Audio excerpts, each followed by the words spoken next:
sevgili Exim Talks Global takipçileri, sıcak bir temiz gününde sizlerle tekrardan birlikteyiz. Bu kaydımız offline'da oluyor. Her zaman genelde online'ı tercih ediyorduk. Bu sefer offline olsun dedik değişik sebeplerden dolayı. Çok kıymetli bir misafirimizi ağırlayacağız hep birlikte. DEİK Nijerya İş Konseyi Başkan Yardımcısı ve aynı zamanda ülkemizdeki Japonya menşeli yatırımlardan Toyo Matbaa Mürekkepleri firmasının CEO'su Sayın Yakup Benli. Hoş geldiniz, sefalar getirdiniz. Konnichiwa. Hoş bulduk, merhabalar. O genki desu ka? Konnichiwa inşallah. Genki desu, sağ olun. Siz Japoncayı bayağı ilerletmişsiniz anlaşılan. Ben size birazcık da Korece gideyim isterseniz. Annyeonghaseyo. Yok, o kadar. Kore'yle hiç ticaretim, ilişkim olmadı. Evet, Japoncayı bir miktar hani kelime bazında konuşabiliyorum. Çok fazla şeyim yok. Çünkü hepimiz insanız. Herhangi biri bizi kendi dilimizde merhaba dediğine ne kadar mutlu oluyorsak bir Japon da aynı şekilde onların dilinde hitap ettiğimizde mutlu oluyor. Dolayısıyla beşeri anlamda en azından temel şeyleri biliyor olmakta fayda olduğu için bir de keyif aldığım için birkaç kelime öğrendim diyelim. Çok çok güzel. Kesinlikle çok büyük fayda ediyor çünkü ben de bunu da senelerce yaşadım. 10 sene boyunca hem Çin'de hem Güney Kore'de herhangi bir Koreli ile bir ortama girip Korece konuştuğunuz zaman size olan yaklaşımıyla herhangi bir Türk iş adamına her ne kadar seviyesi sizden yukarıda olursa olsun çok farklı davranıyorlar. Dolayısıyla tavsiye ediyoruz ikinci, üçüncü dil olarak Koreceyi ve Japoncayı.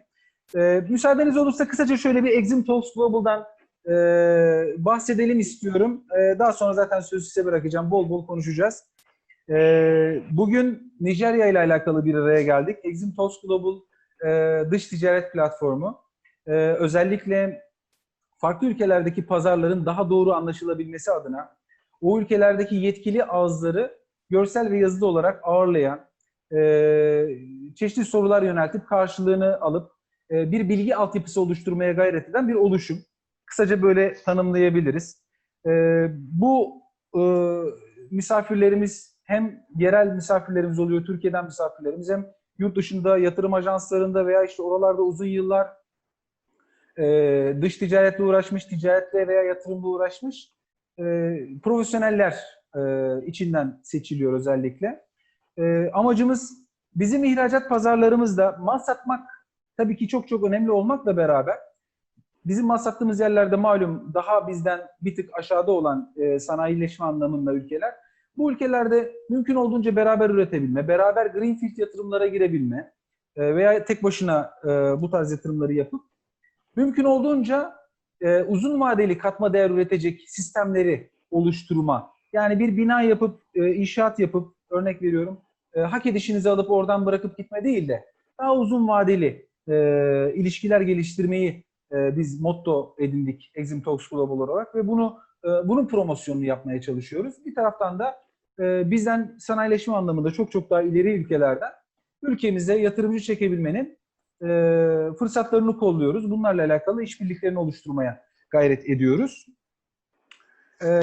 Efendim, bizim tabii dünya ticaretinde konuşulan temel bazı konular var. Yani enerji konuları gibi, ticaret ve yatırım konuları gibi, dijitalleşme, e-commerce gibi, efendime söyleyeyim, bölgesel veya işte ülkeler arası serbest ticaret anlaşmaları, dijital ticaret anlaşmaları gibi birçok böyle temel konular var. Hiç kapanmayacak olan konular. Bunlarla alakalı da uzmanlarından fikirler almak, bunlarla sohbet etmek bu kişilerle. Bu deneyimlerimizi de insanlarla paylaşmak istiyoruz. Tüm dış ticaret paydaşlarını Exim Talks Global çatısı altında görmek istiyoruz. Onların katkılarını ve desteklerini bekliyoruz. Ben sözü biraz uzattım Yakup Bey. Kısaca bugün Nijerya'yı konuşacağız. Nijerya özelinde Afrika'yı konuşacağız. Birçok farklı sorumuz olacak size. İlk olarak sizi tanıyabilir miyiz Yakup Bey? Ben kısaca bir giriş yaptım ama hem firmanızın Afrika'daki faaliyetlerinden, dünyadaki faaliyetlerinden, sizin DEİK ile alakalı olan yaptığınız faaliyetlerinizden, DEİK'in Nijerya Konseyi'nin faaliyetlerinden kısaca bize bahsedebilir misiniz? Tabii ki. İsmim Yakup Benli. Sizin de bahsettiğiniz gibi Japon sermayeli bir mürekkep firmasında görev alıyorum. Bizim şirketimiz 1958 yılında ilk Türkiye'de Yaşar Holding bünyesinde kurulmuş bir şirket. Diyo Matbaa Mürekkepleri ismiyle. Daha sonra 2016 yılında Japonlarla yapılan bir hisse devri sonucunda Japon ortaklığı olmuş. 2018 başından beri de %100 Japon sermayeli olarak devam ediyoruz. Bu anlamda Türkiye'de ilk matbaa mürekkepleri üreticisi firmayız. Birçok sektörde bayilik sistemi dahil birçok konuya öncülük etmiş bir firmayız. Japonya tarafına bakarsak da 1896 yılından beri bu sektörde olan, önce küçük bir mürekkep satış mağazasıyla başlayıp sonra işte dünyada 10 binden fazla çalışan, 24 ülkede faaliyet gösteren, çok farklı coğrafyalarda fabrikaları, satış teşkilatları olan bir grup aslında. Şirketten bu şekilde bahsettikten sonra Japonya, Afrika ya da Nijerya özelindeki şeye gelirsek, özellikle Japonya'nın ortaklığından sonraki, daha öncesinde de bizim ihracat konusunda yoğun çabalarımız vardı ama network'ün kullanılması ve daha global bir marka olmanın yurt dışında getirdiği avantajlarla ihracat pazarında açılımımızı artırmaya çalıştık. Bu bağlamda da işte Nijerya'da hedeflediğimiz ülkelerden birisiydi. O nedenle ben hani DEİK anlatmama gerek yok. Sanırım dinleyicilerin çoğu biliyordur DEİK'in ne olduğunu. İşimiz ticaret olan DEİK dediğimiz yapı, Dış Ekonomik İlişkiler Konseyi, Türkiye'nin ticaretini, işbirliklerini artırmak amacıyla, ticari faaliyetlerine yönlendirmede ve katkıda bulunmak amacıyla kurulmuş bir kurum. Ben de orada 2-3 dönemdir hem Fas'ta hem Nijerya'da görev alıyorum. Bu iki ülkeyi seçmemdeki hedef, şirket özelinde bu ülkelerde faaliyet yapmaya çalışmamız, faaliyetlerimizi artırmaya çalışmamız. Dolayısıyla bu ülkelerle ilgili bilgimi, görgümü artırmak, biraz daha networking imkanları için DEİK'te de bu görevlerde bulunuyorum. Bu masalarda yer alıyorum. Bizim Nijerya ile ticaretimiz aslında Afrika ile ticaretimiz, Kuzey Afrika'nın dışındaki, Orta Doğu ve Kuzey Afrika'nın dışındaki kısımla ticaretimiz çok eski değil. Sahra altında özellikle çok geriye dayanmıyor. Buna genelde fuarlarla başladık. İşte Nijerya'daki bir fuarla başladık. Daha sonra birkaç fuara daha katıldık. Hatta bu yıl düzenlenmesi beklenen bir bir fuar daha vardı. Ancak Covid nedeniyle ertelendi. İlk başlangıcımız fuarlar, piyasayı tanıma ve ne olduğunu anlamaydı. Sonra DEİK kanalıyla heyet gezilerinde yer alarak ülke hakkında biraz daha bilgi sahibi olmaya çalıştık. Orada ikili görüşmelerle DEİK vasıtasıyla şu anda ülkedeki 4-5 farklı büyük firmayla denemelerimiz, işte ilk çalışmalarımız vesairelerimiz devam ediyor. Dolayısıyla aslında hala ticareti artırma konusunda gayretimiz devam ediyor ama en azından şu anda aktif bir ticaretimiz mevcut. Toplam ticaret hacmimizin içinde küçük bir pay olsa da özetle hani genel durum hakkında söyleyebileceklerim bunlar. Evet. Peki Nijerya'da bir yatırım olarak mı düşünüyorsunuz, üretim yatırımı olarak mı, yoksa tamamen bir ticari temsilcilik, bayilik ağı geliştirme ile alakalı bir çalışmanız mı var? Şöyle, direkt yatırım, hiçbir ülkede direkt yatırım hani zaten yapılan bir şey değil. Önce o ülkede ticareti belli bir boyuta getirmek, o ülkedeki ticarette belli bir miktar pay almak, onun sonucunda geleceğe bakmak. Dolayısıyla hani şu anda Nijerya'da yatırım olur olmaz demek için bizim açımızdan çok erken. Ki bunda karar vericilerin esas karar verici de Japonya merkez, yani holding. Ama baktığınızda mesela Fas'ta başlangıcımız önce böyle ticaretle başladı. Sonra Fransa'daki şirketimiz biz ve Japonya'da holdingin ortaklığıyla Fas'ta bir satış ve dağıtım şirketi kurduk. Toyo Inc. Kuzey Afrika ismiyle. Dolayısıyla hani ticaret önce bir şeyler satmayla, bir tanımayla vesaireyle başlıyor ama zaman içinde mesela bu dağıtım şirketi eğer yarın bir gün işler iyi giderse üretime de dönebilir. Onu hani bugünden öngörmek çok kolay bir şey değil aslında. Ama amacımız pazardaki gücümüzü ve varlığımızı artırmak. Çünkü servis verebildiğiniz oranda hakim olabildiğiniz bir pazardayız. Hani buradan satmalar tabii başlangıç için evet, ama bir süre sonra bir takım daha somut hamleler yapmanız gerekiyor. Ticaret özellikle belli bir hacme ulaştıktan sonra. Şimdi Nijerya'yı konuşuyoruz. Nijerya bizi açıkçası korkutuyor biraz. Yani hem nüfusuyla korkutuyor. Afrika'nın en büyük nüfusundan bahsediyoruz. Afrika'da en tepedeki birkaç ülkeden bir tanesi olarak, yani Kenya, Etiyopya, işte Güney Afrika, Nijerya, ilk saydığımızda ilk aklımıza gelen büyük ülkeler bunlar. Sizi bu anlamda ticaret anlamında korkutuyor bizi. Nijerya'dan biraz bahseder misiniz? Nijerya nasıl bir ülke? Genel anlamda ekonomisi, nüfusu, eğitim durumları, genel bir değerlendirme yapabilir misiniz Nijerya Tabii ile? ki. Nijerya korkutuyor mu sorusundan başlayayım. Yani korkarak zaten hiçbir yerde ticaret yapamazsınız. Çünkü her gittiğiniz coğrafya, her gittiğiniz ülke sizin için yabancı bir ülke, bilmediğiniz, tanımadığınız bir ülke. Temkinli gider, doğru partnerlerle çalışır ve pazarda doğru algıyı bırakabilirseniz ticaret yapma imkanınız var. Bırakamazsanız zaten o ülkede bir faaliyet yapma şansınız olmaz. Nijerya'ya dönecek olursak, Nijerya dediğiniz gibi Afrika'nın en kalabalık ülkesi. Yani her 5 Afrikalı'dan bir tanesi Nijeryalı. Bu önemli bir data. 191 milyonluk bir nüfusu var. Ve Afrika'da en fazla Müslüman nüfus bulunduran ülke. Nüfusunun %55'i Müslüman, %45'i Hristiyan. Yarı yarıya diyebiliriz yani.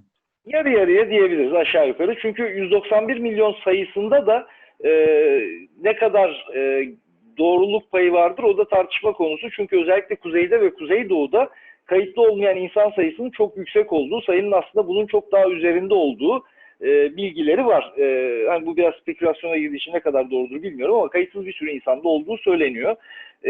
Aşağı yukarı nüfusun yarısına yakını şehirlerde yaşıyor. Yani şehirleşme oranının özellikle son dönemde hızla arttığı bir ülke. En büyük şehri aslında 36 eyaletten oluşan 250 farklı etnik kimliğin olduğu 1960 yılında İngiltere sömürgeliğinden çıkıp bağımsızlığını ilan eden bir ülke.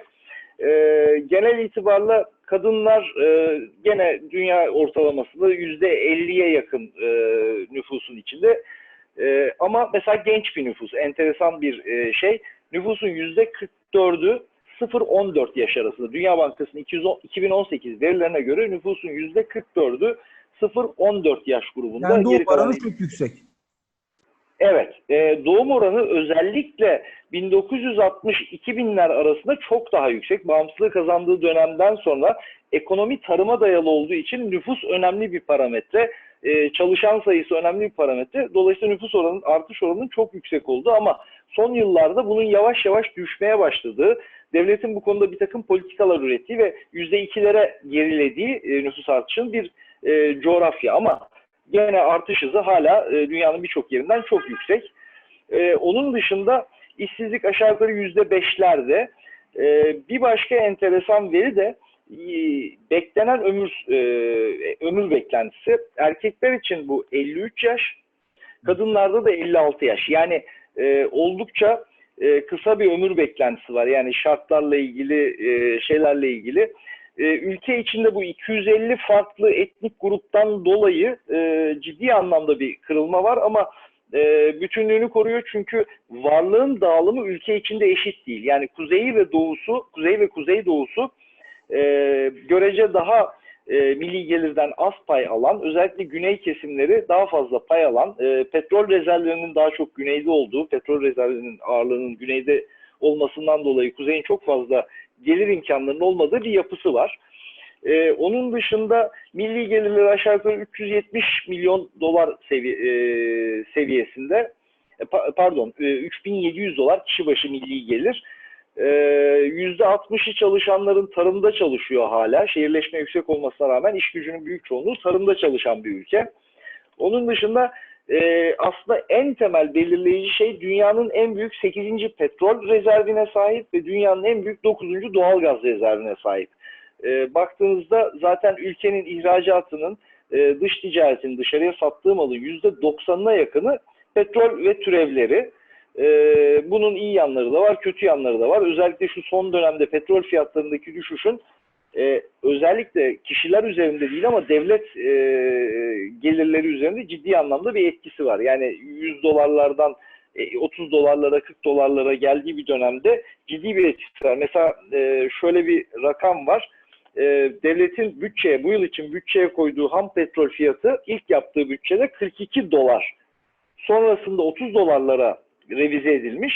Şimdi 20 dolarlar civarında bir kere daha bütçe revize ediliyor. Yani ülkenin %90 ihracatının petrol ve türevleri olduğunu düşünürseniz gelir orada aşağı yukarı yarı yarıya düşüyor beklenene kıyasla. Onun dışında işte yağlı tohumlarda, tarımda işte yağlı tohumlar, orman ürünleri kakao, önemli kalemleri. Biraz coğrafya bilgisi gibi oluyor ama bunları belki bilmek lazım. En büyük ticaret partnerleri işte Avrupa var, Almanya var, Çin var, Amerika var. Onun dışında başka söyleyebileceğim, şöyle hızlıca bakıyorum. Tarım konusuna ayrı girelim isterseniz. Onunla ilgili bir takım farklı datalar var elimde. Biz aşağı yukarı 1960'ta bağımsızlığını ilan etti dediğimi düşünürsek 1962'de ilk büyükelçiliği açan ülkelerden biriyiz. 62'den beri Türkiye'nin orada bir büyükelçiliği var. Hatta 90 ya da 91 yılında da Abuca'ya taşınıyor. Şimdilik yani büyüme aşağı yukarı %2,5'lar mertebesinde. Hızlı büyüyen bir ülke ama son dönemlerde orada bir yavaşlama söz konusu. Gayri safi milli hasıla içinde tarım %21 pay oluşturuyor. Sanayi %18,5 pay oluşturuyor. Çok fazla ağır sanayi yok. Petrole bu kadar dayalı olmasına rağmen daha yeni bir rafineri inşaatı devam ediyor. Ülkenin en büyük gruplarından Dangote grubun yaptığı bir rafineri inşaatı daha yeni devam ediyor. Dolayısıyla ağır sanayi ve petrol türevlerini üretebilme imkanları şu ana kadar çok ciddi anlamda yok. Baktığınızda en belirgin şeyleri elektrik enerjisindeki kısıtları, ulaşım altyapısındaki zorlukları, hani oradaki ticaret ve hayatı etkileyen en temel şeylerden birisi. Evet, şimdi çok teşekkür ediyorum verdiğiniz bilgiler için. Nicel hakkında aslında genel bir bilgiye sahip olduk genel olarak. Çok ilginç veriler var bunların arasında. Bir tanesi bu tarımla alakalı az evvel söylediğiniz bir şey vardı. Yani ekonomideki ağırlığı %21 ama bir önceki verdiğiniz veride de nüfusun %60'ının tarımda istihdam olduğuyla alakalı bir veri vardı. Şimdi burada tabii konuşulacak önemli bir konu bu petrol dışı sektörlerle alakalı. Bilhassa tarım, yani bu tarz tarım toplumları olarak değerlendireceğimiz toplumlar. Fakat maalesef topraklarını verimli kullanamıyorlar, bunlarla alakalı yatırımlar yapamıyorlar.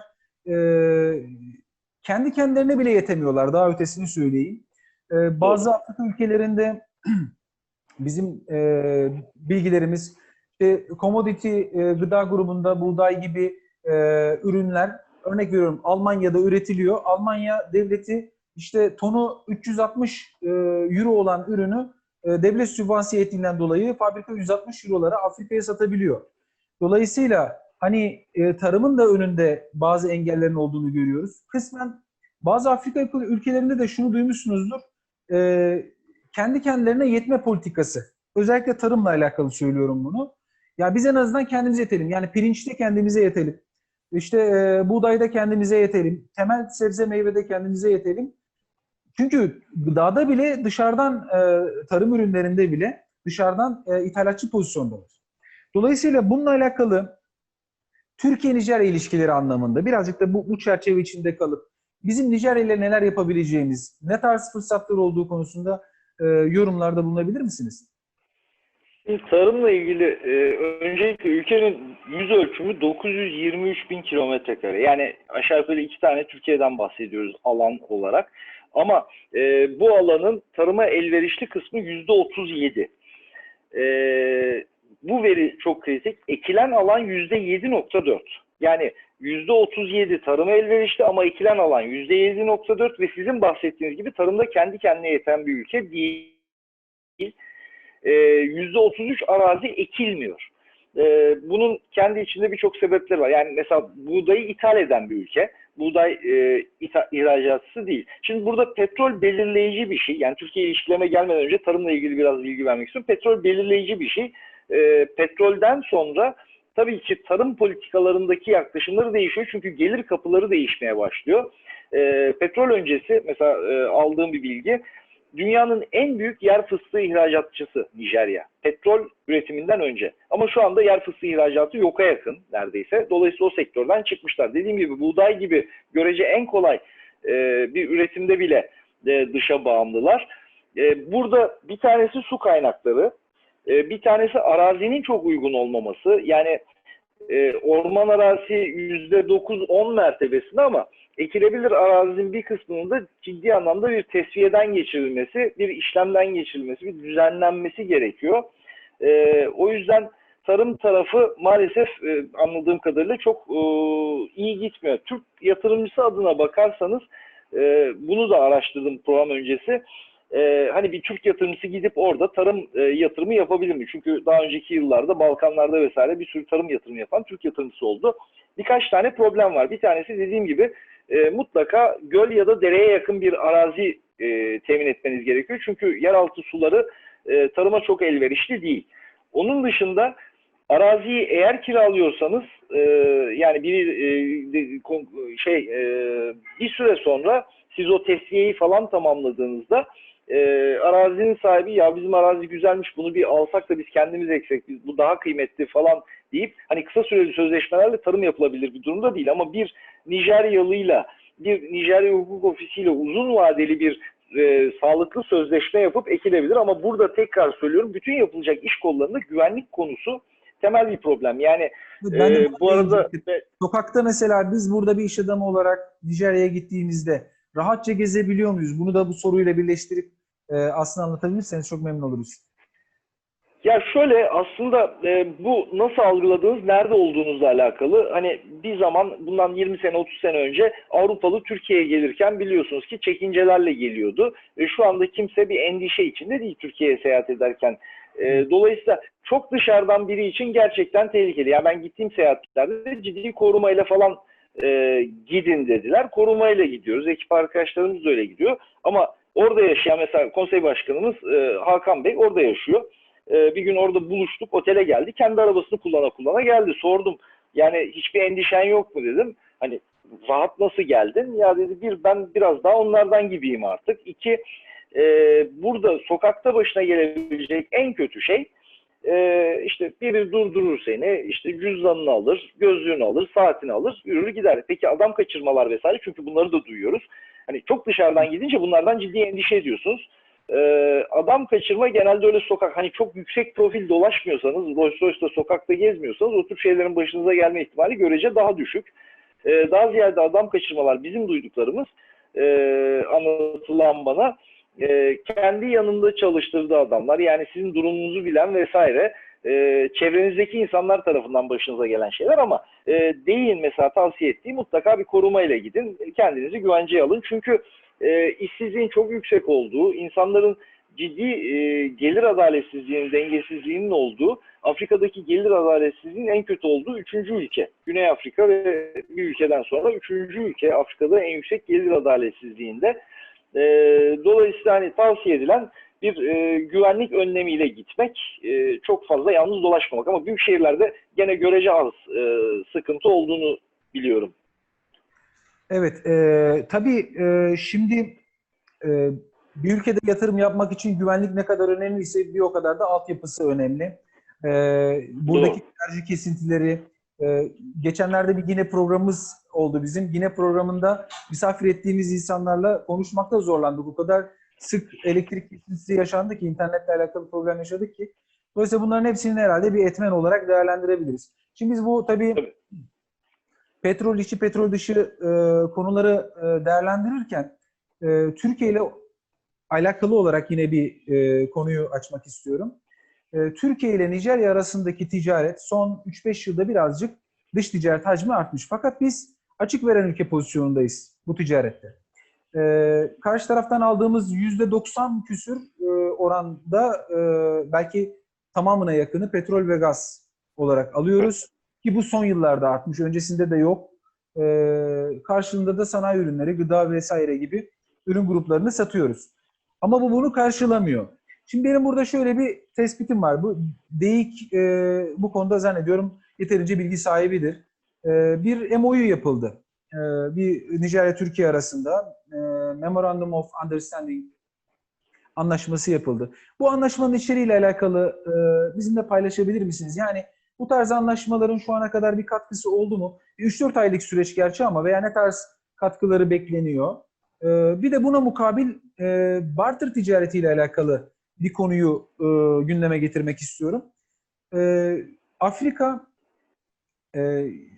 resource zengini, kaynak zengini bir ülke, ülkeler grubu. 55 tane ülke var. 55 ülkenin birçoğunda altın, elmas, petrol, doğalgaz, tarıma elverişlilik gibi birçok alanda avantajları var. Fakat dediğimiz gibi sanayi ürünlerinde zayıflar.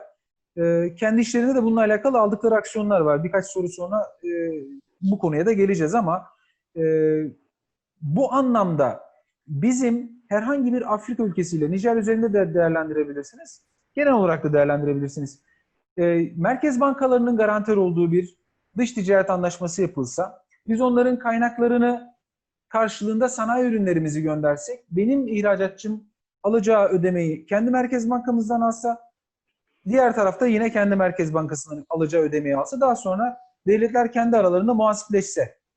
Böyle bir model uygulanabilir mi? Veya uygulanmıyorsa neden uygulanamadı bu vakte kadar? Bununla alakalı düşüncelerinizi de bağlayabilirseniz bu konuyla alakalı memnun olurum. Tabii ki. Şimdi her şeyden önce şunu ifade etmem lazım. Türkiye'nin ihracatının, Nijerya'ya olan ihracatının Nijerya'nın toplam ithalatı içindeki payı %1'ler seviyesinde. Kalem kalem baktığınızda her kalemde aşağı yukarı %0,5 ila %1'ini Türkiye'den alıyor. Yani orada aslında bizim ikili ilişkileri artırarak ciddi anlamda ticaret potansiyelimizi geliştirme şansımız var. Bunu evet, yani Dİİ'nin de amacı o, devletin de amacı o, sanayicinin veya ticaretle uğraşanların da amacı o. Ancak barter konusu biraz sıkıntılı bir konu. Şöyle sıkıntılı bir konu. Tabii ki hani üst düzey bir görüşmeyle bu çözülebilir. Ama Nijerya'da barter kanunen yasak. Muhtemelen ekonomiyi kayıt altına almak amacıyla yapılan bir şey. Yani barter yapma şansınız yok Nijerya'da, ama tabii dediğiniz gibi devlet başkanları düzeyinde veya merkez bankaları düzeyinde bir şey yapılırsa bu çok doğru bir hareket. Nijerya'nın bir döviz rezervi sıkıntısı yok. Yani dövizle de ödeyebilir. Dediğim gibi petrole dayalı olduğu için zaten sattığının karşılığında sürekli bir döviz alımı var. Döviz girişi var ülkeye. O anlamda bir döviz rezervleri konusunda sıkıntıları yok. Orada bir tane örnek vermek istiyorum. Türkiye'nin bu kalkınma serüveninde Seydişehir Alüminyum ve benzeri bir takım tesislerin hikayesi hep ibretlik bir hikayedir. Biz Seydişehir Alüminyum'u Ruslara yaptırmışız. O dönemde yılını tam hatırlamıyorum ama o dönemde Türkiye'nin dövizi olmadığı için karşılığında domates satmışız. Yani Seydişehir Alüminyum dediğiniz tesis domates satılarak ve karşılığında domates ile ödenen bir sanayi kuruluşudur. Bu muazzam bir model aslına bakarsanız. Özellikle hani ülkelerin dolar bağımlılığını düşündüğünüzde, ülkelerin ekonomisinin dolar karşısında kırılganlığını düşündüğünüzde muazzam bir şey. Ama hani bu biraz daha üst düzeyde çözülmesi gereken bir konu. Çözülürse muazzam bir şey olur. Yani bu swaplardan vesaire çok daha faydalı bir hamle olur. Ben de katılıyorum sizin görüşünüze. Onun dışında yani ticaretimiz arasındaki dengesizliğin sebepleri evet onlardan bizim aldığımız mallarla onların bizden aldığı malları bir şekilde denkleştirebilme ihtiyacı var. Zaten Afrika'nın genelinde de ticaret açığı vermeme arzusu ve ihtiyacı var. Hangi Afrika ülkesine gitseniz genel tavır şu: bize mal satmayın, gelin burada üretin, istihdam oluşturun, vergi verin, buradan gerekiyorsa diğer Afrika ülkelerine satın. Yani o anlamda ticareti geliştirmek için bir sürü imkan var. Değerlendirilebilir. Zaten bizim de hani DEİK olarak da veya orada iş yapan insanlar olarak da ana ulaşmaya çalıştığımız şey ülkenin o coğrafyalardaki varlığını ve ticaretini büyütebilmek.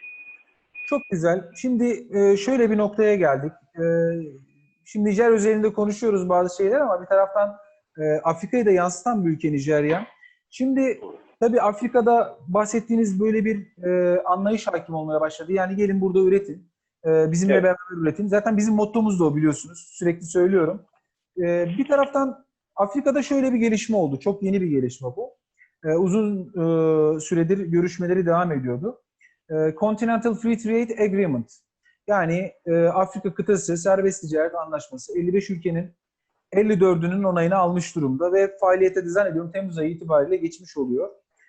Kendi içlerindeki ticareti geliştirmek en büyük hedefleri olmakla beraber bir taraftan da sanayiyi geliştirmek, yatırımcı çekebilmek ve Afrika'da ürünleri üretip Made in Africa damgasıyla bölgelere ihracatta bulunabilmek gibi bir hedefleri var.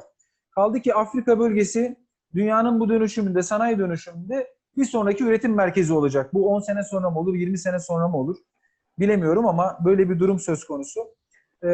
Dolayısıyla bu konuyla alakalı tavsiyeleriniz bizim iş adamlarımıza ve yatırımcılarımıza neler olur? Bu konuyla alakalı yorumlarınız varsa bunları da rica edeyim sizden.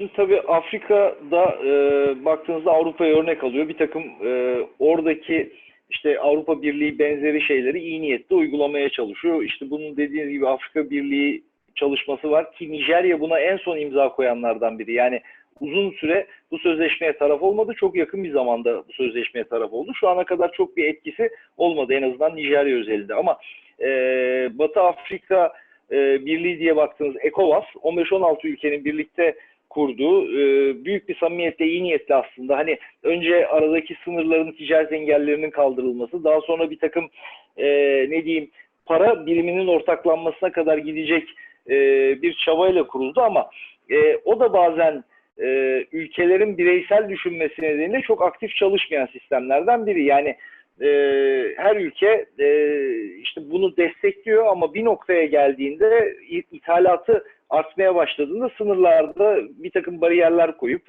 bariyer derken vergi ve benzeri şeyler koyup o ticareti kesmeye, aynen ticarette ticaret duvarlarıyla onu azaltmaya çalışıyor. Dolayısıyla iyi niyetle başlamakla beraber yani ECOWAS çalışıyor ama istenen nokta yani böyle merkez bankaları birliği, para birliği vesaireye varmadı ama ticareti en azından kolaylaştırmak anlamında etkin bir şey. Bizim hani ülke olarak işte bu Batı Afrika Birliği, Doğu Afrika Birliği gibi noktalarda doğru ticaret partneri ülkeleri seçip onlarla ticaret yapmanız. Çünkü ECOWAS'ta biriyle ticaret yaptığınız 15-16 ülkelik bir pazara daha rahat bir giriş imkanı sağlıyor. Bana göre Nijerya bu konuda ECOWAS için doğru noktalardan bir tanesi. Çünkü gücünden ve ekonomik gücünden dolayı daha doğrusu ne diyeyim uygulama imkanı veya bir takım şeyleri hayata geçirme imkanı daha kolay olan bir ülke. O yüzden Nijerya'yı biraz daha kritik görüyorum o bölge için. Sözünüzü burada balla bir keseyim. ECOWAS'ın kendi içinde 13-14 ülke kadar biliyorum Batı Afrika'da daha Doğru. ağırlıklı Frankofon ülkelerden oluşan bir yapı. 1975 yılında kurulmuş. Nijerya kurucularından bir tanesi. Fakat benim okuduğum makaleler şunu söylüyor. Yani bunun bir ticari birliktelikten ziyade daha ekonomik, özür dilerim, daha siyasi ve askeri bir birlik tecrübesini yansıttığını şu ana kadar söylüyor. Birinci şeyim bu. Bu konuda bir fikriniz var mı? Bilginiz var mı? İkincisi, ECOWAS içinde ürünlerin serbest dolaşımı için sonuç itibariyle o ülkede ürünün üretilmiş olması gerekmiyor mu? Yani ben buradan bir ürünümü sattım Nijerya'ya. Tamam, Nijerya millileştirdi ürünü ve işte farklı ECOWAS ülkelerine gümrük vergisiz dolaştı. Böyle bir durum söz konusu mu? Dolaşabiliyor. Orada bir problem yok. Yani ben çok askeri bir boyutu olduğunu açıkçası bilmiyorum ECOWAS tarafının. Daha çok ekonomik dediğim gibi olduğunu na dair bilgim var. Şimdi dediğim gibi orada ticaret bir noktaya kadar çalışıyor. Amaç işte gümrüklerde kolaylaştırma, ticareti kolaylaştırma, para birimini ortaklamaya kadar giden bir yaklaşım ama bir ülkeye zarar verdiği anda hemen o gümrük bariyerleri tekrar devreye girmeye başlıyor.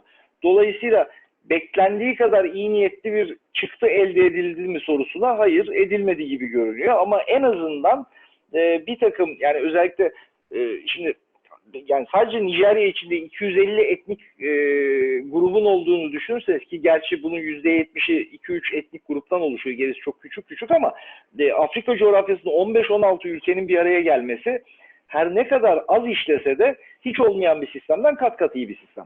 Dolayısıyla bunlar değerli çalışmalar diye düşünüyorum. Ben faydalı ve bizim adımıza da hani oraya gidip bu bölgeden gidip orada iş yapmaya çalışanlar için de faydalı olduğunu düşünüyorum. Çok güzel. Şimdi diğer bir konu başlığı olarak şöyle bir şeyden bahsetmek istiyorum. Bizim ihracat pazarlarımızda bizim rakibimiz olan uzak doğu ülkelerinin çok aktif olduğunu görüyoruz. Evet. Örnek verecek olursam Güney Kore çok benim uzmanlık alanım olduğu için, bölgem olduğu için rahatlıkla konuşabiliyorum. Güney Kore gibi ülkeler, Vietnam gibi ülkeler, Hindistan, Avrupa Birliği gibi bizim en büyük pazarımızda serbest ticaret anlaşmaları yapıyorlar. Veya işte ikili anlaşmalar yapıyorlar ülkeler arasında. Bu tabii gümrük tarif oranlarının birçok üründe ya sıfırlanmasına veyahut minimum düzeylere çekilmesine sebebiyet veriyor. Ve benim ihracat pazarımı zarar veriyor tabiri caizse. Şimdi dünyada ticaretle alakalı müthiş bir rekabet var.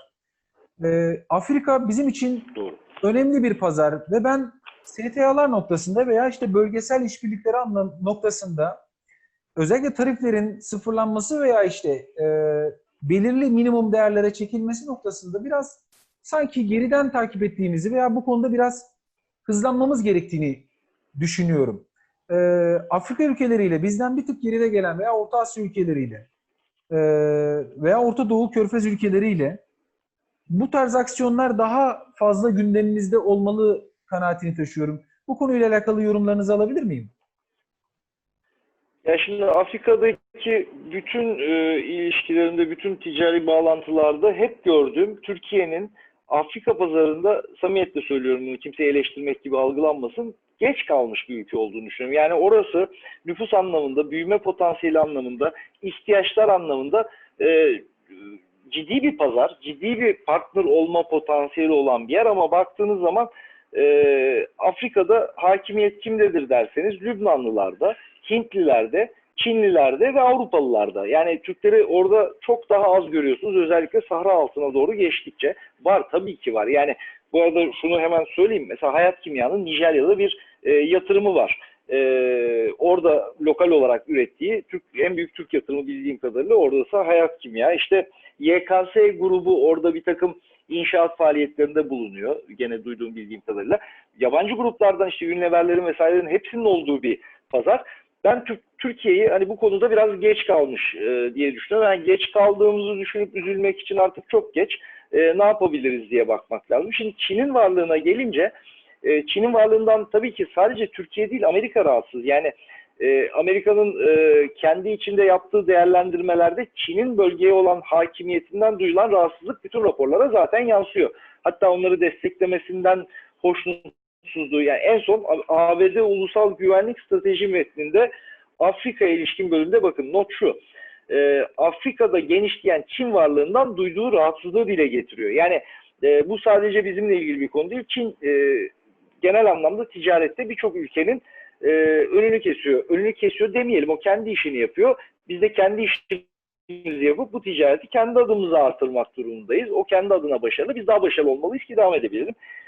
Çin bacağından bakarsanız Çin 90'lara kadar petrol ihracatçısı bir ülke. Ama ekonomisindeki büyümeyle, sanayideki hızlanmayla net petrol ithalatçısı konumuna gelmiş durumda. Bu noktada her sağduyulu ülkenin yapacağı gibi kaynak çeşitlemesi yapmak adına, bir bağımlılığını azaltmak adına, yani hem Orta Doğu'ya hem diğer ülkelere bağımlılığını azaltmak adına Afrika'daki petrol rezervleriyle olan ilişkisini artırmak istiyor. Bu çok doğal ve normal bir yaklaşım. Ve buradan kaynak çeşitlendirmesini sağlayıp enerji güvenliğini sağlama almak istiyor. Bu bir tanesi. İkincisi, Çin ihracata dayalı bir ekonomi. Dolayısıyla ürettiği malları da satacak pazarlara ihtiyacı var.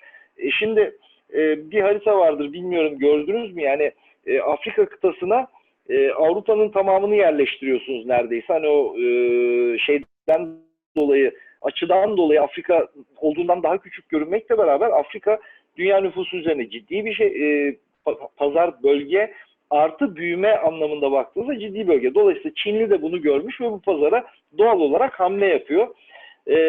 Bir yorum var, bir bilgi var. Afrika'da 200 milyon Çinlinin yaşadığına dair. Yani zamanında Çin'de ölüm cezasına çarptırılan veya işte ömür boyu hapse konulanların götürülüp Çin'de Afrika kıtasında bir takım altyapı çalışmalarında çalıştırıldığına dair bilgiler var. Yani Hintliler için de söylüyorlar. Hintlilerin ilk gelmesi 150 sene önce. Aynı bu şekilde. Doğru. Dolayısıyla zaten nüfusu var, üretimi var, pazara ihtiyacı var. Dolayısıyla o pazara saldırmasından, o pazarda varlık göstermeye veya varlığını artırmaya çalışmasından normal bir şey yok. Baktığınız zaman ama son zamanda şunu görüyoruz. Şimdi Çin bir de finansmanla giriyor. İşte o bir takım projelerin finansmanıyla, altyapı projelerinin finansmanıyla giriyor. Bu finansman imkanı sonuçta ticaret fazlası veren bir ülke, her yıl nakit üretebilen bir ülke. Bunu ticaretini artırmak için kullanıyor. Bu onlar açısından bir avantaj. Ama son zamanlarda Çinli firmaların yaptığı hizmet kalitesinden duyulan memnuniyetsizlikten dolayı yavaş yavaş altyapı çalışmalarında Çin'den daha Avrupa'ya ve hatta Türkiye'ye dönüşler olduğuna dair de bilgiler var. Yani Elimizi çabuk hala bu tutmalıyız. pazar... Efendim? Elimizi çabuk tutmalıyız. Evet, aynen. Yani geçmişe dönüp hayıflanmak yerine geç kaldık diye şu anda bu saatten sonra yapacaklarımıza odaklanmak durumundayız. Böyle. Evet. Şimdi tabii genel çerçevede konular konuşuyoruz. Birazcık daha özele inmek istiyorum.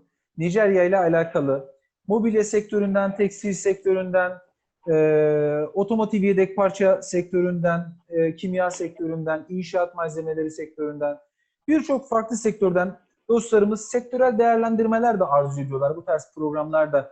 Yani Evet. hangi alanlarda daha çok açık var gibi. Gerçi Afrika'nın her ülkesinde her alanda açık var denilebilir ama birazcık daha böyle sektörel değerlendirmeler yapabilir misiniz bize? Ne tavsiye ediyorsunuz? Tehditler ve Tabii ki. fırsatlar anlamında nasıl değerlendirmemiz lazım Nijerya'yı? Şimdi Ticaret Bakanlığımızın güzel paylaşımları var. Yani baktığınız zaman herhangi bir ülkeyle ilgili ne alırlar, ne satarlar, hangi ürün gruplarında bizim payımız ne kadar potansiyeli var. Yani Ticaret.gov.tr'nin altına girdiğinizde yurt dışı teşkilatlarının altında her ülke için bu bilgilere ulaşabilirsiniz. Mesela oradan bir iki bilgi vereyim. Yani 280 milyon dolarlık süt, krema, konsantre edilmiş ilave şeker ve diğer tatlandırıcı maddeler. Yani bizde mesela bu alanda faaliyet gösteren bir sürü firma var. 280 milyon dolarlık firma. Bunda Türkiye'nin 2018 yılındaki payını bilmek ister misiniz? Yüzdesini. Pardon. Buyurun. 0,01 milyon dolar. Ne yapıyor? 10 bin dolar mı? 100 bin dolar. 10 bin dolar yapıyor. Veya 100 bin dolar. Yani dolayısıyla baktığınız zaman bunun gibi bir sürü kalem var. Yani en küçüklerinden birini söyleyeyim. Çikolata, kakao içeren diğer müstahsarlar. 15 milyon dolarlık alımları var. Küçük bir pazar belki. Küçük bir ihracat kalemi ama bizim bunun içindeki payımız zaten çok küçük olduğu için birçok kalemde potansiyel var. En büyük potansiyeller nerede derseniz yani bir defa ülkede altyapının olmaması, enerji ve ihtiyacının karşılanamaması, telekomünikasyon konusunda artan, büyüyen nüfusla ve genç nüfusla beraber potansiyelin yüksek olması en temel konular. Ama onun dışında hani fırsat olmayan yer yok diye tekrar söylüyorum. Hani gidip orada tarım yapmak, gerekli şartları sağladığınızda, gerekli arazileri bulduğunuzda ve orada bir güvenliğinizi temin ettikten sonra o bile mümkün. Hani gidip buradan Nijerya'da buğday ekmek bilmiyorum kimin aklına yatar ama yapılabilirler arasında. Dolayısıyla bir sürü imkan var. Onun dışında bizim karşılıklı ticaret diye baktığımızda işte yağlı tohumlar, orman ürünleri, bizim onlardan aldığımız ürünler bunlar artırılabilir. Dediğiniz gibi yani, hani bakarsanız her noktada fırsat var diyeyim. Mesela şöyle ilginç bir bilgi vereyim. Bizim mevcut TürkSat uydumuz ile Nijerya'nın yayın yapan uydusu yarım derece açıyla duruyorlar. Yani Nijerya'nın tam tepesinde TürkSat'ın bir uydusu var ve Nijerya'ya yayın yapabilir noktada. Hiçbir çanak antenle oynamadan sadece kanal değiştirerek Türk kanallarını izleme şansları var.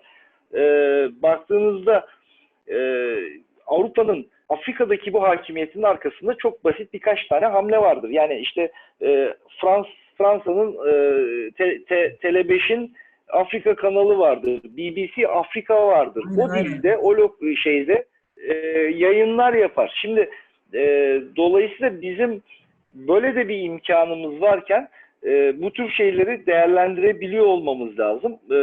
Çünkü Türklere bir de ondan bahsedeyim. Türklere bakışları şey değil. Bir Çinli gibi ya da bir Avrupalı gibi değil. Mesela beyaz olarak, klasik beyaz olarak görmüyorlar mı? Görmüyorlar. Bizi seviyorlar enteresan bir şekilde. Daha enteresanını söyleyeyim. Yine Hakan Başkan'la sohbet ederken ettiği bir laf çok hoşuma gitti. Türk tekstili İtalyan tekstilinden daha değerli bir şey orada diyor. Yani Türk markası ürün daha kıymetli diyor. Yani İtalyan tekstilinden daha yukarı fiyatla bile satılabilir. Daha tercih edilen bir ürün. Bu tabii baktığınızda bizim adımıza pozitif bir şey, olumlu bir şey. bunu ticarete dönüştürmek kritik ve önemli olan. Mobilya sektöründe nasıl? Orman ürünleri dendi. Mobilya mağazalarımız var mı mesela Nijerya'da Türk firmalarının, gördünüz mü? Denk geldiniz mi? Benim bildiğim kadarıyla yok. Benim bildiğim kadarıyla yok. Ne olur varsa beni affetsinler. Benim dikkatimi çekmeyen ya da şey yapmadım. Çünkü Yorumlara yazsınlar 200 milyonluk, arkadaşlarımız. 190 milyonluk. Varsa da yazsınlar yorumlara. Yanlış bilgilendirmemiş Yani, olalım en azından. lütfen. Lütfen. Onun haricinde yani ben buradan şunu anlıyorum. Tarım sektörüyle alakalı yatırım yapılabilir. Gıda ürünleri, işlenmiş gıda ürünleri konusunda çok rahatlıkla, hızlı bir şekilde bu pazarda yer bulunabilir. İnşaat malzemeleri grubunda altyapı yatırımları devam ettiğinden dolayı yerelleşmek kaydıyla uzaktan nokta atışı yapmak biraz zor olabilir. Yerelleşmek kaydıyla başarılı olunabilir diye düşünüyorum. Bunun haricinde yine basit kimya sektörlerinde veya temizlik ürünleri grubunda Hayat Kimya'nın yaptığı gibi Hayat Kimya başarı örneği olarak önümüzde duruyor.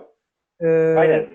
Kağıt grubu veya işte diğer kimyasal temizlik ürünleri gruplarında sanayi kimyasalları ürünleri, evet. veya bireysel.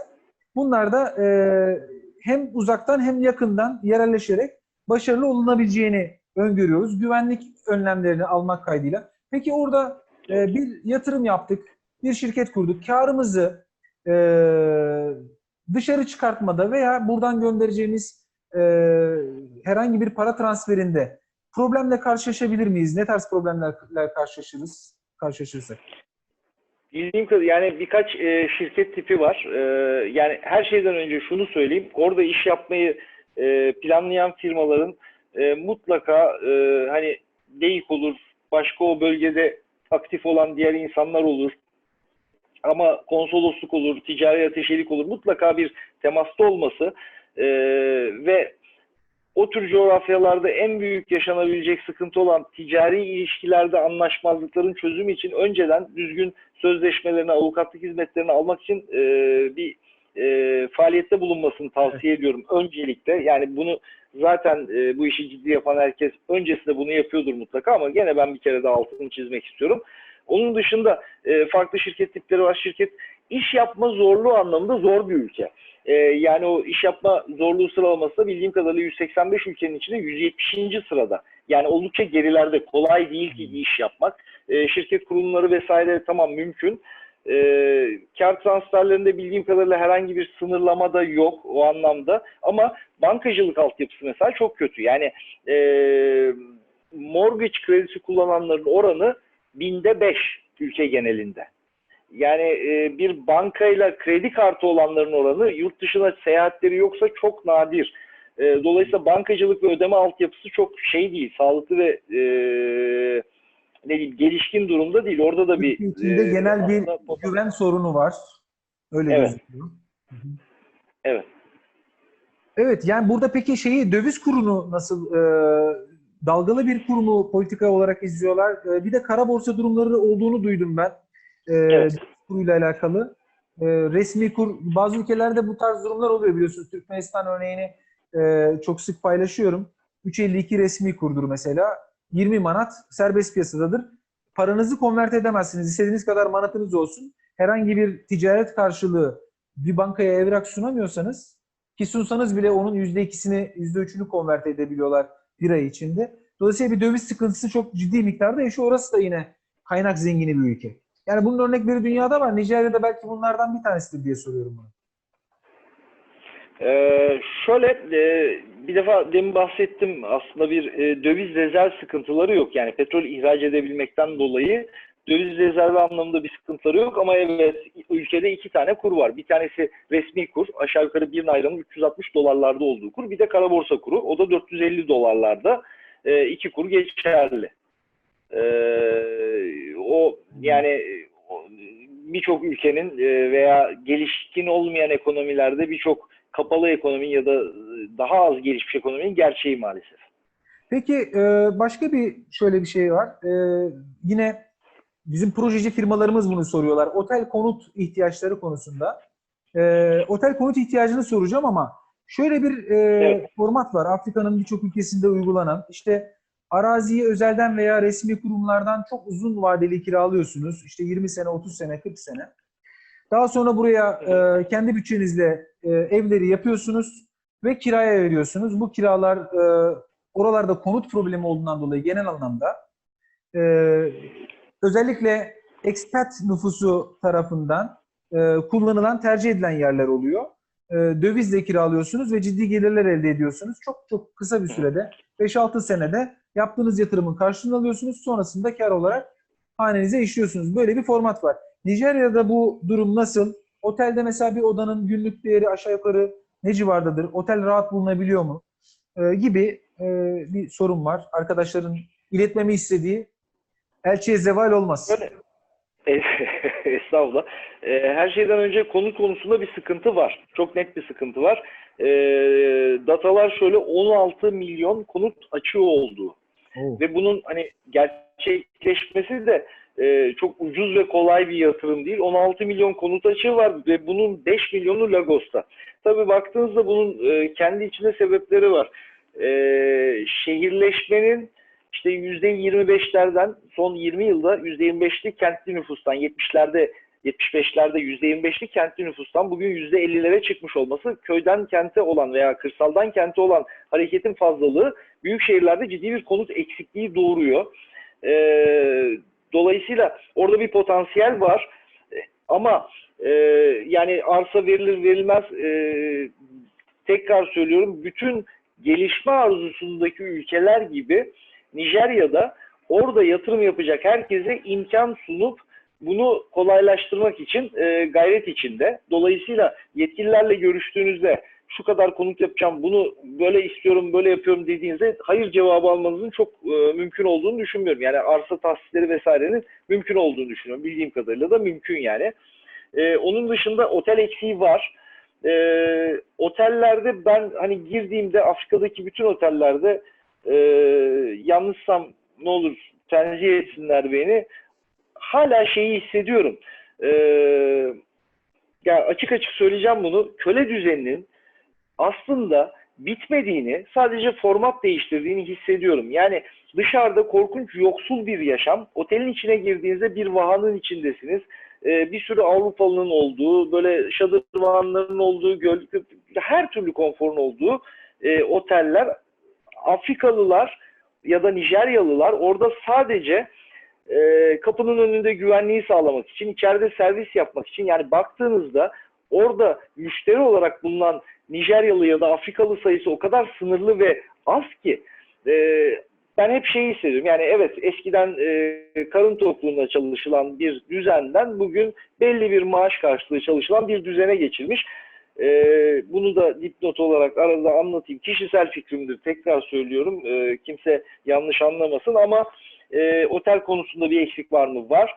Bu konuda bir yatırım yapılırsa karşılık bulur mu? Evet bulur. Evet Veya bulur. Yani otel baktığınızda yapan firmaların fit out grupları, mobilya projelendirmeleri veya işte otel tekstili grupları gibi birçok doğru. alanda Nijerya'daki firmalarla işbirliği yapılabilir diye algılıyorum ben bu sorunun Bu cevabı. arada Evet. doğru. Geçmeden ama bir şey söylemek istiyorum. Yani otel yatırımına girmeden önce ülkede mevcut nüfusla AVM sayısını kıyasladığınızda ciddi anlamda bir AVM eksiği var aslında. Hiç olmayan Türkiye'nin Afrika de ülkeleri AVM de var. konusunda aynen. Hiç olmayanları da var. Afrika doğru ama bir potansiyel orada var. Hani Türkiye'nin bu konudaki tutumunu, yaklaşımını biliyoruz. Hani dünyaya AVM ihraç eder bir noktadayız bence. Onu demek istiyorum. Bizdeki AVM Dolayısıyla anlayışı başkalarında yok olabilir mi acaba? yani Avrupa'da olmadığını Anladım. biliyorum. Ama diğer Afrika ülkelerinde olmadığı için, yani mevcut olmadığı için öyle bir yaklaşım yok. Ama giderse tutacak bir yaklaşım olduğunu düşünüyorum. Ya en azından birazcık daha bizdeki gibi büyük formatlarıyla değil de biraz daha ufak formatlarıyla girilebilir. Ben de aynı düşüncedeyim. Yani gittiğim gördüğüm Afrika ülkelerinde genel turistlerin mesela gidip böyle rahat alışveriş yapabilecekleri çok fazla bir yer göremiyorsunuz. Bence bu da doğru. AVM'yi de ekleyebiliriz. Hatta ek olarak şeyi de söyleyebiliriz. Yani sağlık yatırımlarını da söyleyebiliriz. Eğitim Ya yatırımlarını da söyleyebiliriz.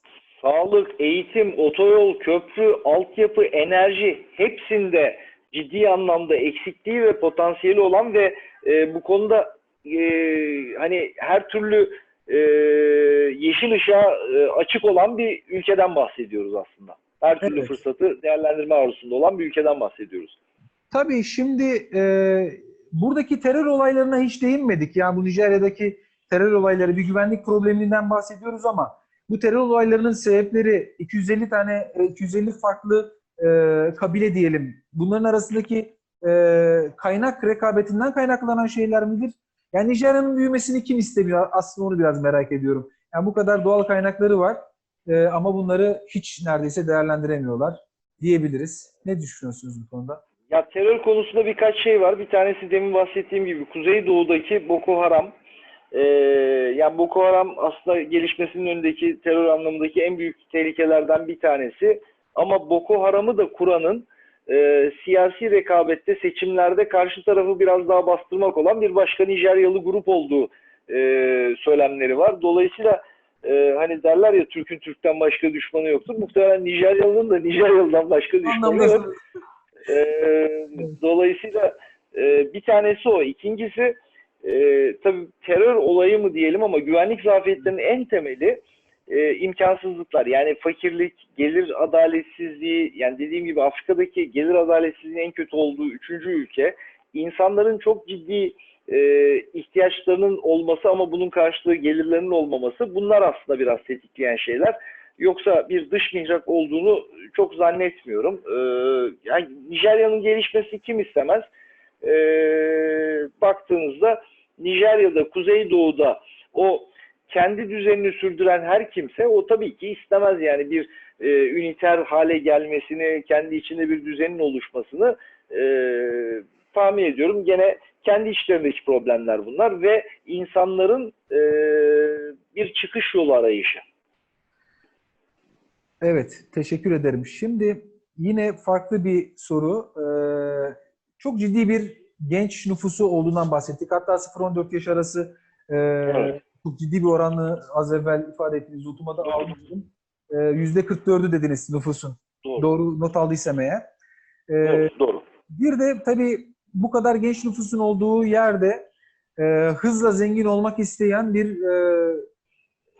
Nijeryalı potansiyelin olduğunu ben gördüm. Yani Forex piyasalarına özellikle çok ciddi merak salmış, dijital pazarlama noktasında veya işte e-ticaret noktasında veya startup olarak bu genç nüfusun ilgilendiğini, ilgisini çektiğini, hatta başarılarının uluslararası medya kuruluşlarında yayınlandığını ben izledim. Siz bu deneyimlerinizde, Nijerya gezilerinizde veya işte DİİK toplantılarınızda bununla alakalı hiçbir başlık Nijerya gençliği ile alakalı konuştunuz mu? 99 milyon internet kullanıcısı, 145 milyon mobil kullanıcısı olduğu Doğru. notlarımda var. Doğru. Ne dersiniz? Yani bir defa o internet kullanımındaki, mobil telefon kullanımındaki ana sebep gençler zaten. İnsanların bir çıkış yolu aradığı çok net belli. Yani herkes mesela ikili heyet ziyaretlerine gittiğinizde ziyarete gelen firmalar aslında konuyla hiç ilgisi olmayan ama ya buradan acaba bir iş çıkar da Türkçe tabiriyle voleyi vurur muyuz? Falancanın bayiliğini alıp zengin olur muyuz bakışıyla yaklaşan insanlar ki bu da çok normal yani içeride bir çıkış sunmadığınız zaman insanlar da bu tür çareler arıyorlar. E-ticaret siteleri vesaire bunlar var. Bunlar bir çare ama teknolojik bir startup var mı derseniz ben duymadım, görmedim ama herkesin bir çıkış ve çare arayışı var. Sadece gençlere özel değil. Tüm hani imkanları kısıtlı olanlara özel. Çünkü baktığınızda bu gelir adaletsizliğinin en temel şeyi insanların aldığı maaşlarla satılan evlerin fiyatlarını kıyasladığınızda hani o evlerde kimsenin oturmamasını beklersiniz ama oturanlar var. Çünkü o gelir seviyesinde olanlar da var. Mesela bir tane sayı vereyim size izninizle. Asgari ücret 2020 açıklanan rakam 30 bin lira. 30 bin lira işte resmi kurla bölerseniz 360 ile 83 dolar. Kara borsa kuruyla bölerseniz 66 dolar. Şimdi 66 dolarla ayda geçinmeye çalışan ve bu arada elektrik mesela son derece pahalı. Hane halkının neredeyse gelirinin %40'ı elektriğe gidiyor. Bir yerde insanların çıkış aramamasını beklemek normal olmaz. Ama şöyle de bir şey var. 66 dolar verdiğiniz adam da size 66 dolarlık çalışıyor. Yani büyük bir mucize beklemek. Afrikalı'nın acelesi yok diye boşuna demiyorlar demek ki. Yani iklim şartlarını düşündüğünüz zaman yani adam 5 dakika fırsat bulduğunda uyumaya çalışıyor. Çünkü korkunç bir sıcak söz konusu. Yani adamın hani geliri belli. Onun karşısında çok fazla efor sarf edecek. Tabii niteliksiz iş gücünden bahsediyorum ama çok nitelikliler de çok farklı değil aslında. O zaman öncelikle Afrikalıları kapitalizme ikna etmemiz gerekiyor diye anlıyorum ben bunu. Şimdi şunu merak ediyoruz. Tabii Türk iş adamları, herkesin aklında aynı soru var. Ya ben gideceğim, biraz çekiniyorum, korkuyorum. Aşı vurdurmam lazım mı? Bugün Nijerya'ya gidecek olan, aşısını da yaptırmış bir Türk iş adamı olarak nelerle karşılaşabilirim orada? Bütün randevularımı aldım. Firmalarla görüşmeye gidiyorum. Gayet iyi niyetliyim. Malımı satmak istiyorum. Bunu nasıl bize izah edersiniz? Neler başımıza gelebilir? Bize bir portre çizebilir misiniz? İyimser portremi çizeyim, göz mü korkutayım bilemedim. Çünkü iyi niyetle malımı satmaya gidiyorum deyince... Çok olumsuz olursa oradan kısarız, çok olumlu olursa oradan da kısarız Yakup Bey. Problem yok. O da işimiz yok. Çok sevdiğim bir laf var. Sanırım Churchill'in cehenneme giden yol iyi niyet taşlarıyla döşelidir diye. Bazen iyi niyet tek başına kendi içinde yetmiyor. Şimdi dediğiniz gibi aşılarınızı yaptırmanız gerekiyor. Aşı karnenizi almanız gerekiyor. Vizenizi önden almanız gerekiyor. Kapıda vize uygulaması yok. Korkmanız gerekiyor. Yani her ülkeye ve dünyanın uzak bir köşesinde hiç bilmediğiniz bir coğrafyaya giderken yaşadığınız korkuyu normal olarak yaşamanız gerekiyor. Benim kişisel tavsiyem ilk birkaç seyahatte en azından bir güvenlik firmasıyla anlaşılması. Orada yani ben şu ana kadar gittiğim seyahatlerden 2 tanesine güvenlik firmasıyla gittim. Sonrakinde bir tanesinde kullanmadım ama ilk güvenlik firmalarını başlarda buradan ayarlıyorsunuz, doğru mu? bizim buradaki acenteler zaten orada güvenlik firması dediğiniz nedir biliyor musunuz? Devletin resmi polisine bir bedel ödüyorsunuz. Devletin resmi polisi sizinle beraber dolaşıyor. Yani ilk DEİK'le heyet gezisinde kendini devlet başkanı falan gibi hissettim. Önde bir polis aracı, arkada bir polis... Efendim? Eskort, tabii. Önde bir polis aracı, arkada bir polis aracı. Arada biz 2 minibüsle ekip gidiyoruz, heyet gidiyoruz. Trafik tıkandığı zaman bütün polisler aşağı iniyor. Ağır makinalı silahlarla trafikte yolu açıyorlar falan. Böyle baktığınız zaman hani hafif de keyifli olan da bir durum aslında. Enteresan, çok alışkın olmadığınız, normal hayatta çok yaşamadığınız bir şey. Dolayısıyla güvenliği kullanmalarını öneririm özellikle ilk zamanlarda. Çünkü sonuçta yabancı bir yerdesiniz. Dert anlatmaya çalıştığınızda anlatacak durumunuz bile olmayacak bir durum. Yani tedbir neydi o? Önce tedbir sonra tevekkül mantığı bence doğrusu. Onun dışında hani orada doğru partneri seçmek her ülkede olduğu gibi çok kritik. Özellikle çıkış arayan ülkelerde sizi bir şekilde yani oranın yıllarca orada yaşayıp orada dolandırılmış insanlar da var. Dolayısıyla ilk gidişte başınıza kötü bir şey gelmemesi için ticari ateşelikle, büyükelçilikle, orada yaşayan Türklerle, işte DEİK'le, aklınıza gelecek her yerle iletişime geçmekte fayda var diye düşünüyorum. Çünkü herkesin bir parça da olsa bir katacağı bir şey var. Doğru hamleyi yapmak. Çünkü bir kere canınız yandığında bu sefer ikincide isteğiniz azalacak. İnsanların isteği azalacak. O yüzden ilk seferde doğru hamleleri yapmak en güzeli olabilir. Peki başınıza gelen Nijer'de yaşadığınız bir anınız var mı? Bu konularla alakalı. Böyle özellikle güvenliği çok vurguladık bugün. Ya bu güvenlik konusunda 2 tane anım var. Bir tanesi Nijerya'da, bir tanesi Fil sahilinde. Bütün fabrikalar çok yüksek duvarların içinde, yani 5 metre duvar üstünde 2 metre çit, korkunç bir güvenlik şeyi içinde. İlk seyahatlerinden birinde Fil dişine gittiğimde müşteriye girdik. O da muhtemelen espri yapıyormuş. Muhtemelen değil, sonradan anladım ki espri yapıyormuş. Bana dedi ki seni burada öldürsem kim bulur dedi. Durdum, kimse muhtemelen dedim. Anladım dedi. Korkmadın dedi. Yok dedim, korkmadım da bir ricam var. Buyur dedi. 40 saat pazarlık yaptıktan sonra öldürme bari de yorma dedim. Şimdi yapacaksan yap. Sahiden mi korkmadınız? Ya dedim öleceğiz eninde sonunda. Neyine korkayım? Yapacak bir şey yok. Öldüreceksen öldürürsün. Hani bunu şaka olarak yapıyor ama bundan tedirgin oluyor. Yani bir Avrupalıya bunu yapsa muhtemelen tüyleri diken diken olurdu. Onun dışında Nijerya'da yaşadığım gene böyle güvenlik konusunda bir müşteriye gittik. Müşteri bizi otelden aldı ve koruma vesaire yok. Müşteriyle beraber gittik. Tartışma biraz hararetlenmeye başladı. İşte bizden ürünümüzün formülasyonunu talep etti. Yani siz bunu bana verin. Ben ya arkadaş bu benim ticari sırrım. Niye sana vereyim bunu? İşte tartışma biraz fazla hararetlenince yanımda bir arkadaş vardı ihracat departmanından, kulakları çınlasın. Dedim ki ya fabrikayı bir ara istersen. Niye dedi? En azından nerede olduğumuzu bir Allah'ın kulu bilsin de hani nerede arayacaklarını bilsinler. Öyle bir anım var. Başıma bir şey gelmedi. Yani tedbirlerimi alarak gidiyorum ama böyle iki tane enteresan anım var. Çünkü adamın fabrikasına giderken yolda öyle yerlerden geçiyorsunuz ki hani ne kadar kendinizi güvende hissetseniz de o araziden geçerken bir ya nereye gidiyoruz biz hani Türkçe'de bir laf vardır ya Allah'ın unuttuğu yer diye. Burada ne yapıyoruz hissiyatını yaşıyorsunuz yani. Lagos'ta veya Abuca'da mesela 3-4 firmayla randevu aldım öncesinde. 3-4 firmayı aynı gün içinde ziyaret edebilir miyim? Zamanım yeter mi buna? Yeter ama enteresan bir trafik var. Yani hakikaten inanılmaz bir trafik oluyor zaman zaman. Ama 3 firma bir günde dolaşılabiliyor. Yani lokasyonlar çok ayrı değilse, birbirine görece yakınsa çünkü mesafeler kısa da olsa yolların kondisyonundan dolayı azıcık da şehir merkezinin dışına doğru çıktığınızda yolların şartlarından dolayı süreler uzuyor.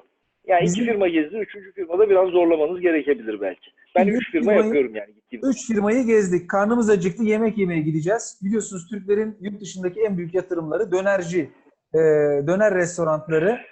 Döner restoranı vardır diye tahmin ediyorum. Hem fast food olarak hem normal lokanta olarak. Nerede deneyimlediniz yoksa Nijerya yemeklerinden mi yemek durumunda kaldınız? Nijerya yemeklerini çok yedim diyemem. Nijerya okyanusa kıyısı olduğu için deniz mahsulleri konusunda güzel ülkelerden birisi. Ve seyahatlerde de genelde yemek konusunda müşteri ya da görüştüğünüz kimse sizi nereye davet ederse oraya gidiyorsunuz. Hiç dönerciye davet eden çıkmadı bugüne kadar. Deniz mahsulleri ağırlıklı bir beslenme oluyor. Yani diğer yemeklerine de çok girişmek istemediğim için ağırlıklı deniz mahsulleriyle geçiyor. Peki 5 günlük bir iş seyahatinde standart harcamalar yapmak kaydıyla ne kadarlık bir masraf eder iş adamımız? Aşağı yukarı. Bir 3-5 bin dolar olur diye tahmin ediyorum. Tahmin 5 ediyorum. gün Yani oteller vesaireler. Evet. uçak vesaire dahil konuşuyoruz, doğru mu? Uçak vesaire dahil. Korumanın rakamlarını şu an net hatırlamıyorum ama korumaya da belli bir rakam vereceksiniz. Yani bir İsviçre değil tabii ki yani maliyetler açısından ama hani zaten uçak bileti Afrika'nın kendi içinde İsviçre'si ciddi bir diyelim. rakam oluşturduğu için. Efendim? Afrika'nın İsviçre'si diyelim. Yok o kadar yüksek değil ama sonuçta uçak bileti zaten hani sezonuna, dönemine vesairesine ciddi maliyet. Korumanın bir maliyeti var. Oteller çok pahalı değil ama çok da ucuz değil. Yani gene 3-400 dolar rahat. herhangi bir Avrupa ülkesine gitmenin biraz gerisine evet. Evet. Bir Avrupa ülkesinin biraz daha altıdır bu. Yakup Bey çok teşekkür ediyorum. İnanılmaz güzel, keyif aldığım bir sohbet oldu. Son olarak eklemek Sağ istediğiniz olun. hususlar belki vardır notlarınızda. Ya bunu da söylemem lazım demeyin. Şimdiden size o fırsatı tanımak istiyorum. Ve daha sonrasında da kapatalım istiyorum sohbetimizi. Tabii ki. Birkaç tane özellikle söylemek için aldığım not vardı. Onlardan izninizle son birkaç cümle içinde bahsetmek istiyorum. Sürekli konuşma boyunca gelir adaletsizliğinden bahsettik. Gelir adaletsizliğinin boyutlarının anlaşılması için şimdi önümde bir istatistik var, onu okuyacağım. En zengin %10'un toplam harcanabilir gelirden aldığı pay %32.9. %32.9. En fakir %10'un aldığı pay ise %2.2. Rakamları tekrar söylüyorum. 32.9'a 2.2. Yani en zengin %10, en fakir %10'dan 15 kat daha zengin. Dolayısıyla bu boyutta bir şeyden bahsediyoruz. Bu bir tanesiydi. Sanayinin büyük çoğunluğunun Lagos civarında olduğunu söylemem lazım. Yani %60 mertebesinde sanayi Lagos'ta. Bir de enteresan bir şey var. Dünya film endüstrisinin ikinci büyüğü Nijerya film endüstrisi. Yani bu çok bilmediğimdi. Hiç Nijerya filmi seyretmedim dürüst olmak gerekirse. Ama işte Hollywood'dan, Bollywood'dan esinlenip Nollywood demişler. Yılda 2000 tane filmin üretildiği dünyanın ikinci büyük film endüstrisiymiş. Bu mesela çarpıcı bir bilgi olarak geldi. Bunu da bu arada kapanış öncesi paylaşayım istedim. İlk fırsatta bir Nijerya filmi izlemek istiyorum. Bunun üzerine merak ettim ne olduğunu. Türkiye'mizde biliyorsunuz biz eskiden dizi ve sinema sektöründe, sinemada hala devam ediyor ama dizi sektöründe ithalatçı pozisyondaydık. Şimdi ihraç eder pozisyona geldik ama hiç Nijerya ihracatçı pozisyondayız. bir yayın hatırlamıyorum açıkçası. İlginç bir bilgi. Aynen. Ağzınıza sağlık Yakup Bey. Zamanınıza, emeğinize sağlık. Gerçekten çok keyifli bir sohbet oldu. Bitiremedik aslında konularımızı. Başka sorular da var. İnşallah en kısa zamanda tekrardan bir araya gelmek nasip olur. Çok teşekkür ediyorum. Tüm izleyicilerimize de buradan hürmetlerimizi sunuyoruz. Sağlıcakla kalın efendim. Teşekkür ederim. Sağ olun. Ben teşekkür ederim. Görüşmek dileğiyle. Sağ olun.